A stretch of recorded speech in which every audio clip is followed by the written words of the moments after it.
Thanks, Stephanie. For continuous updates on your weekend forecast, be sure to download the Live 5 weather app. Just head to your app store and type in Live 5 News. It's free to download. New this morning, police in Edmonton, Canada say a suspect is in custody after he's believed to have stabbed a police officer, as well as struck 4 people with a U-Haul truck during a chase. It began when officials say the officer was working a traffic checkpoint. Reportedly, the suspect rammed his car into a police cruiser after the officer tried to approach him. The man then got out of the car and got into a fight with the officer. The officer is expected to be okay. 2 hours later, at least a dozen police cars were seen chasing a white truck before it flipped and hit 4 people. No word on the 4 people's condition. Also new this morning, according to a prison official, O.J. Simpson has been released from a Nevada prison. He's been freed after serving 9 years for a Las Vegas armed robbery that took place during the botched hotel room heist where he tried to steal sports memorabilia. Earlier this year, 7-year-old Simpson told the parole board that he wanted to live in Florida after being released. Happening today, the Coast Guard will release more information on the El Faro investigation. The ship left Jacksonville, Florida and disappeared in October 2015 during Hurricane Joaquin. Goose Creek native Joe Hargrove was one of the 33 crew members lost at sea. This ship is believed to have sunk near islands in the Bahamas. The report is expected to detail the factors that contributed to the loss of the ship and the crew members. It will also feature safety recommendations to improve life at sea. U.S. Secretary of State Rex Tillerson is now heading back to Maryland after his weekend visit to China. Standing next to his Chinese counterpart in a news conference, Tillerson said the U.S. has direct lines of communication with North Korea. Tillerson also met with President Xi.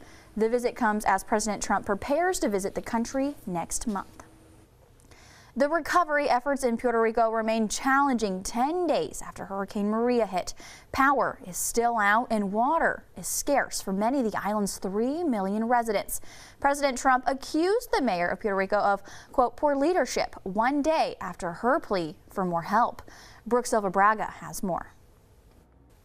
In Mexico City, impromptu memorials are being made to honor the victims lost in the earthquake, as well as the rescuers working to clear wreckage.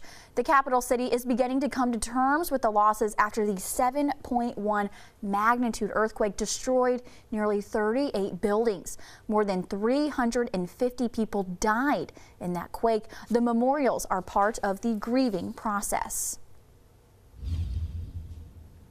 Happening today, a taste of Bavaria comes to the Low Country as Daniel Island hosts its annual Oktoberfest celebration.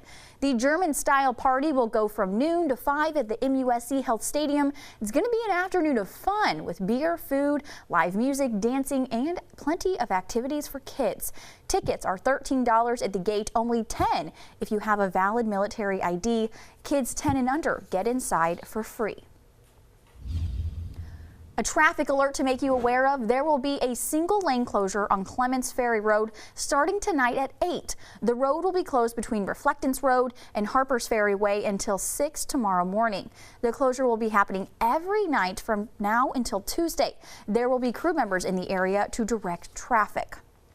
Also tonight, a portion of Camp Road will also be closed so crews can install drainage pipes. Camp Road from Folly Road to Bradford Street will be closed from 9 tonight until tomorrow morning at 6. Once again, this closure will be tonight and traffic will be detoured onto an alternative route. This detour is only expected to be in place for 1 night. Coming up, how a federal judge's ruling could open the door for states to seek cheaper medicine costs. This is Live 5 News. We could see nicer temperatures today throughout the Low Country. For more on what we can expect, let's head over to meteorologist Stephanie Stein. Stephanie, whenever I walked outside today, I actually went back in and got a sweater. So did I, and I was okay with that. After some 90-degree days, it was really nice to grab that sweater. So, new this morning, police in Spain can be seen holding people back as crowds continue to show up to vote in a banned referendum. The referendum was to decide on Catalonia's independence from Spain. A high court in Spain ordered the vote to be suspended because they say it's illegal. Leaders in the separatist movement say if the yes side wins, they will get their independence. Leaders are calling on 5.3 million eligible voters to cast a ballot. This morning, O.J. Simpson is a free man. The former football star was released early this morning on parole after serving 9 years for armed robbery. But many remember Simpson more for what was called the trial of the century. Hannah Doba has the story. A recent CBS poll found 71% of Americans believe Simpson is guilty of double murder. Happening today, the Coast Guard will release more information on the El Faro investigation. The ship left Jacksonville, Florida, and disappeared in October 2015 during Hurricane Joaquin. Goose Creek native Joe Hargrove is one of the 33 crew members lost at sea. This ship is believed to have sunk near islands in the Bahamas. The report is expected to detail the factors that contributed to the loss of the ship and the crew members. It will also feature safety recommendations to improve life at sea. A family was awarded $6.5 million after a deputy shot the couple's mentally ill son in the California home. The family's attorneys say it took the jury 2 hours to decide on a verdict. It all stems from an incident that happened in January of 2012. 24-year-old Jonathan Rose was suffering from an episode of paranoia. He didn't want to take his medicine, so the family called for help from law enforcement. Attorneys say when a deputy arrived at the home, Rose initially didn't follow the deputy's orders. Things escalated and a deputy shot Rose, killing him while he was in his father's arms. An Air France flight heading to Los Angeles from France had to be diverted after one of its engines blew. It happened yesterday just over the Atlantic Ocean. A passenger on board said the plane suddenly felt like it crashed into a car at 35,000 feet. Passengers on board tweeted photos and say there definitely was panic on that flight. But the flight crew managed to keep everyone calm and no one was hurt. 10 days after Maria devastated Puerto Rico, members of the U.S. military are on the ground helping, and some public transportation is up and running in the capital. Omar Villanfranca takes a look at recovery efforts. FEMA says that now that San Juan is open for business, they can now handle 250 flights a day. Firefighters in China rescued a construction worker that was trapped in floodwater. Take a look. Last week, the construction worker became trapped in a flash flood. The river swelled over 195 feet. You can see it here, completely engulfed a 20-foot tall excavator. The flooding was caused by rain from a monsoon. A traffic alert to make you aware of. There will be a single lane closure on Clemens Ferry Road starting tonight at 8. The road will be closed between Reflectance Road and Harpers Ferry Way until 6 tomorrow morning. This closure will be happening every night until Tuesday. There will be crew members in the area to help you direct traffic. Also tonight, a portion of Camp Road will be closed so crews can install drainage pipes. Camp Road, you can see here from Folly Road to Bradford Street, will be closed tonight from 9 until tomorrow morning at 6. Once again, this closure will be tonight and traffic will be detoured into an alternate route. The detour is only expected to be in place for one night. It's a different type of taste and experiment. Molly McKinney takes us up north to Myrtle Beach for a type of science experiment.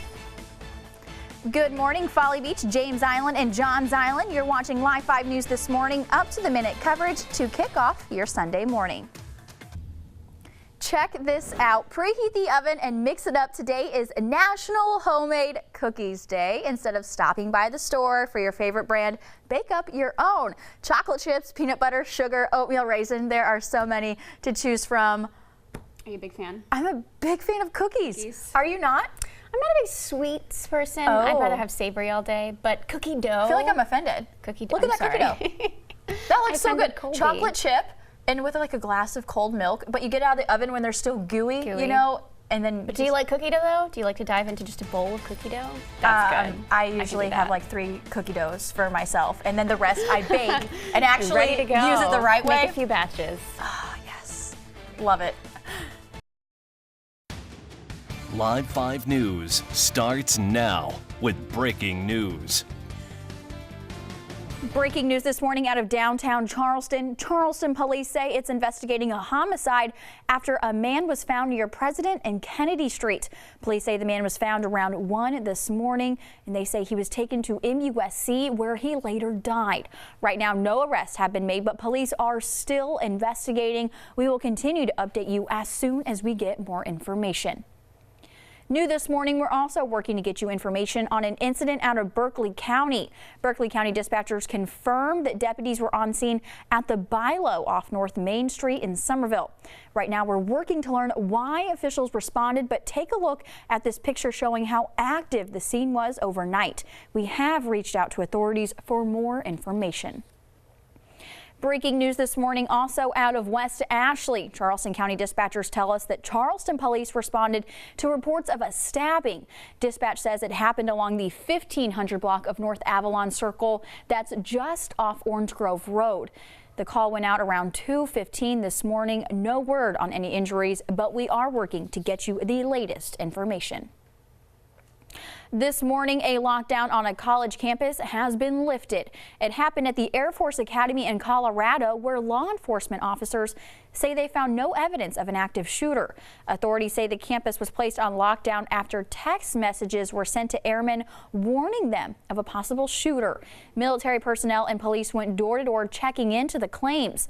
This comes just after the Air Force Academy leader delivered a serious message to cadets after someone wrote racial slurs on a message board.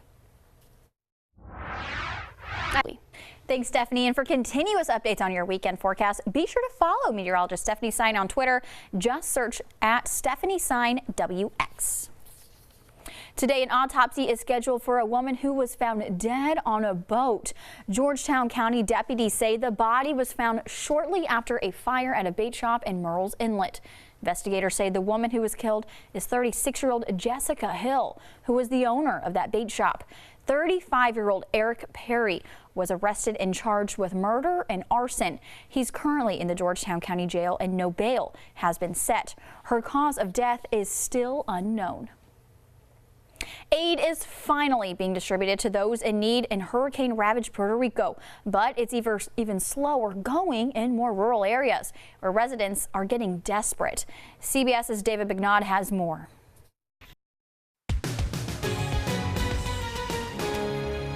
It might not feel like it, but it's officially fall in the Low Country, and some fall time favorites are back. Kyle Jordan has more on the fun festivities that you can expect to see in this week's 5 Around Town. We start this morning with breaking news. Charleston police say it's investigating a homicide after a man was found near President and Kennedy Street in downtown Charleston. Police say the man was found around 1 this morning and taken to MUSC where he later died. Right now, no arrests have been made, but police are still investigating. We will continue to update you once we know more. New this morning, we're working to get more information on an incident out of Berkeley County. Berkeley County dispatchers confirmed that deputies were on scene at the Bilo off North Main Street in Somerville. Right now, we're working to learn why officials responded, but take a look at this picture showing how active the scene was overnight. Once we know more, we will update you. Breaking news also this morning out of West Ashley. Charleston County dispatchers tell us Charleston police responded to reports of a stabbing in West Ashley. They say it happened along the 1500 block of North Avalon Circle just off Orange Grove Road. Dispatch says that call went out around 2:15 this morning. No word on any injuries, but we are working to learn more. This morning, a campus lockdown has been lifted. That comes after law enforcement officers in Colorado say they found no evidence of an active shooter at the Air Force Academy. Authorities say the campus was placed on lockdown after text messages were sent to airmen warning them of a possible shooter. Military personnel and police went door to door checking into the claims. This comes after the Air Force Academy leader delivered a serious message to cadets after someone wrote racial slurs on a message board. We now want to change gears and get a look at your morning and weekend forecast. Let's head over to meteorologist Stephanie Sign in the First Alert Weather Center. Good morning, Stephanie. Hey there, Colby. And finally, continuous updates on your weekend forecast. Be sure to download the Live 5 weather app. Just head to your app store and type in Live 5 News. That app is free to download. Today, an autopsy is scheduled for a woman who was found dead on a boat. George County deputies say the body was found shortly after a fire at a bait shop in Murrells Inlet. Investigators say the woman killed is 36-year-old Jessica Hill, who they say was the owner of that bait shop. 35-year-old Eric Perry was arrested and charged with murder and arson. He's currently in the Georgetown County Jail and no bail has been set. Her cause of death is still unknown. Unrest continues in St. Louis as protesters took to the streets last night. Many gathered outside of Busch Stadium during the Cardinals game shouting, "No justice, no baseball." Protesters also made it inside the stadium with a sign that read, "Stop killing us." Protests have continued since September 15th when a judge acquitted former police officer Jason Stockley on murder charges. Stockley was involved in a deadly shooting that left a black driver dead. Protesters are demanding justice for what they see as institutionalized racism. An Indianapolis veteran recently sent a message to President Trump by taking a knee as the presidential motorcade passed by. His gesture is in the reference to the latest controversy involving President Trump and NFL players taking a knee during the national anthem. I, as a veteran and a citizen, I am for our country and I am for our flag and the anthem. However, I am against social injustice. He says his actions were not meant to disrespect President Trump, but to show him what taking a knee means to him. Health and Human Services Secretary Tom Price has resigned. Price came under fire this week for traveling on expensive chartered planes instead of commercial airliners or trains. Weijia Zhang is at the White House with the story. I didn't like it, cosmetically or otherwise. President Trump again expressed disappointment Friday with the now former Health and Human Services Secretary Tom Price. Look, I think he's a very fine person. I certainly don't like the optics. Price stepped down from his post, writing, "In order for you to move forward without further disruption, I am officially tendering my resignation." The move comes after mounting criticism over his use of pricey charter flights paid for with taxpayer money. All of these trips were official business. All of them were within budget. Price's relationship with the president was already strained. An orthopedic surgeon before entering politics, he had played a big role in the failed attempt to repeal Obamacare. By the way, you're going to get the votes? Otherwise, I'll say, Tom, you're fired. Other cabinet members are now being questioned about their spending, including Treasury Secretary Steve Mnuchin, EPA Administrator Scott Pruitt, and Interior Secretary Ryan Zinke. The question remains, are these officials there to protect the American people, to protect the taxpayer? The White House announced a new travel policy on Friday. From now on, flights on government-owned, rented, leased, or chartered planes will have to be approved by Chief of Staff John Kelly. Weijia Zhang, CBS News, the White House. Deputy Assistant Secretary Don Wright will serve as acting Health and Human Services Secretary until a replacement is named. Florida Governor Rick Scott has been touring the damage in Puerto Rico that has left behind by Hurricane Maria and to see what his state could do to help out. Scott toured relief efforts with Puerto Rico Governor Ricardo Rosello yesterday in regards to taking in Puerto Rican refugees. Governor Scott called Florida a welcoming state. However, he made it clear that after talking to Puerto Rico's governor, the long-term goal is to rebuild the island. Former NFL star O.J. Simpson could be released from a Nevada prison as early as tomorrow. Simpson served 9 years of a 33-year sentence for armed robbery and kidnapping charges. In July, 4 parole board members unanimously ruled the 70-year-old would be eligible for parole on October 1st. Berkeley County dispatchers tell us Charleston and Cainhoy Fire are on the scene of a reported structure fire. Reportedly, it's happening on Baldwin Corner Road. The call went out around 6:20. This is a developing story, and we will update you once we know more. Check this out. A few Seattle Seahawks players accepted a bold dare at the city's iconic Space Needle. They were harnessed to the observation deck at the top of the tower, and they walked outside the edge of the halo 520 feet off the ground.